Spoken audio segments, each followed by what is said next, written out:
Hello everyone, আসসালামু আলাইকুম। Welcome to my another blog. So অনেক দিন পর আমি একটা ডেইলি ব্লগ শেয়ার করব। সকালের নাস্তাটা আমার বেশিরভাগ বাইরে করা হয়, কারণ বাচ্চাকে স্কুলে দিতে গেলে আর বাসায় আসি না, একেবারে বাচ্চাকে নিয়ে আসি। আর এখানে আমরা অনেকজন মিলে একসাথে নাস্তাটা করে নিই। আর সেদিন আমি বাসায় নিয়ে আসছিলাম, কারণ সেদিন স্কুলে ছিলাম না, কারণ বাসায় একটা ছোট্ট প্রোগ্রাম ছিল, যার কারণে বাসায় চলে আসছি। অনেক কাজ পড়েছিল। আর এই তো এখান থেকে নান নিয়ে নিচ্ছিলাম, দেন বসে বসে একটু ভিডিও করছিলাম, দিতে লেট হচ্ছিল এই জন্য। খাওয়া দাওয়া শেষ করে রান্না করতে চলে আসছি। আর আজকে রান্নাটা আমি খুবই সিম্পল করছিলাম। আজকে ঢেঁড়স ভাজি আর একটা সবজি করেছিলাম, আর মাছ রান্না করা ছিল আগের দিনে, যার কারণে সেদিন আর কোনো মাছই রান্না করিনি। কয়েকজন আপু এই চুলাটার ব্যাপারে জিজ্ঞেস করেছিল মেসেঞ্জারে, বাট আমি রিপ্লাই দিতে পারিনি। এখানেই বলে দিচ্ছি, এই চুলাটা আমি আরবেল থেকে নিয়েছিলাম অনেক শখ করে। আমার খুবই শখ ছিল এমন একটা চুলার। সো এই চুলাটার দাম ছিল 8,700 সামথিং এরকম ছিল। নিয়েছি প্রায় 1.5 বছর আগে, আর এটার ওয়ারেন্টি ছিল 1 বছরের। আর 1 বছর যেতে না যেতে আমার প্রায় 2বার ঠিক করা লেগেছিল, লাস্ট আবারও 2বার ঠিক করেছি। টোটাল 4বার আমার এই চুলাটা ঠিক করতে হচ্ছে। এবারে এই চুলাটা ঠিক করতে আমার প্রায় 1800 টাকা মতো লেগেছিল, কারণ এখানে আমি অনেক কিছু চেঞ্জ করে দিয়েছি। এই যে স্ট্যান্ড গুলা দেখা যাচ্ছে সেগুলো আমি চেঞ্জ করেছি। এগুলোর দাম নিয়েছিল 1200 টাকা দুইটা, আর এই ছোটগুলোর দাম ছিল 700 টাকা করে। ওরা বলছিল ওই 1200 টাকা দামের গুলা লাগালেই ভালো হবে, তাই আমি ওগুলাই লাগাইছি। বাট এখন আমি ভালো মতো বেনিফিট পাচ্ছি না। যাক বাবা, দামি চুলা নিয়ে আমার শিক্ষা হয়ে গেছে, আর জীবনেও নাম ধরবো না। তার চেয়ে বরং 2-2.5 হাজার টাকা দামের চুলাগুলা নিলেই অনেক ভালো। এটা নেওয়ার সময় আমি অনেক কথা শুনেছিলাম, শুধু বলছিল দেখবো কয়েকদিন পর মজা বুঝবো। এখন ঠিকই আমার সেই মজাটা বুঝতে হচ্ছে। দেন চুলা ঠিক করার পর একটু আরামসে মাথা ব্যথা করছিল, তাই চা খাচ্ছি।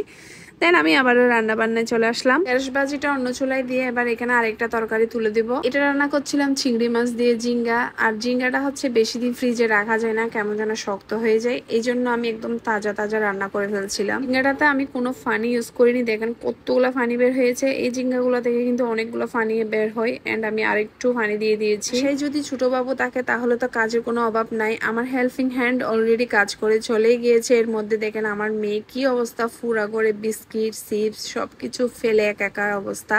এই অবস্থা। আমার বাসায় অলরেডি 4 থেকে 5 বার মতো ডেইলি আমার ঝাড়ু দেওয়া লাগে। আমার ঘরের এই কর্নারটা আমার খুবই পছন্দ। এদিক দিয়ে আমার খুব সুন্দর বাতাস আসে, আর সেই জন্য আমি এখানে একটু ভিডিও নিয়েছিলাম। এরপর বাচ্চারা ক্লে নিয়ে খেলছিল, আর আমিও তাদের সাথে খেলছিলাম ক্লে নিয়ে। সো একটা পিৎজা বানানোর চেষ্টা করছি। আর এখানে আমার মেয়ে তো আছে, এটা ধরবে ওঠা ধরবে। সো এখানে একটা পিৎজা বানালাম আমরা। বাচ্চাদের কথা কি বলবো, ক্লে নিয়ে খেলতে তো আমার নিজেরই অনেক বেশি ভালো লাগে। এবার দিয়ে দিচ্ছি চিজ, এই যে সাদা সাদা, দেন অলিভস দিয়ে দিব। এগুলা ছিল সবগুলা ক্লে। সো এগুলা দিয়ে আমি বানালাম আর কি। এরপর সবার জন্য একটু সুজির হালুয়া বানিয়েছিলাম, আর এই হালুয়াটা খেতে খুবই ভালো হয়েছিল। আর এখানে নারকেল দেওয়াতে এটা আরো অনেক বেশি মজা লাগছিল। আর আমার পাশে কোনো কিসমিস ছিল না, যার কারণে এখানে কিসমিস দিতে পারিনি, তাহলে আর একটু ভালো লাগতো। দেন এখানে আমি বাচ্চাদের জন্য বাটিতে নিয়ে নিয়েছিলাম, আর এদিকে আমার ছেলের পড়ালেখা করছিল। দেন আমার মেহেদি আর্টিস্ট চলে আসলো, কারণ আমি আজকে 2 হাত ভরে মেহেদি লাগাবো। আমি অর্গানিক এই মেহেদিটা লাগিয়েছিলাম। এই মেহেদিটা খুবই ভালো, খুব সুন্দর কালার আসে। দেন মেহেদি আর্টিস্টের জন্য এখানে চিকেন ফ্রাই করছিলাম।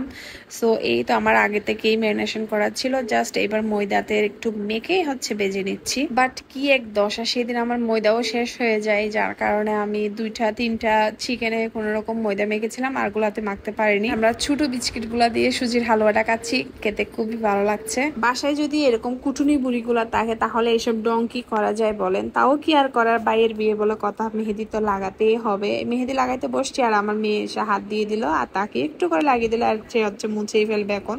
দেন চিকেন খেতে খেতে মেহেদি লাগাচ্ছিলাম, আর আমার মেহেদিটা কিন্তু খুবই সুন্দর হয়েছিল। আমার মেহেদিটা লাগিয়েছিল এই যে এই লক্ষ্মী মেয়েটা, আর ওর হাতের মেহেদি খুবই সুন্দর হয়, আর খুব সুন্দর কালারও আসে। এরপর আন্টিরা আসলো, আর আন্টির পিঠের উপর খেয়ে যেন দেখা যায়। দেখেন তো, এটা আমাদের লক্ষ্মী একটা বাচ্চা, স্নোই ওর নাম।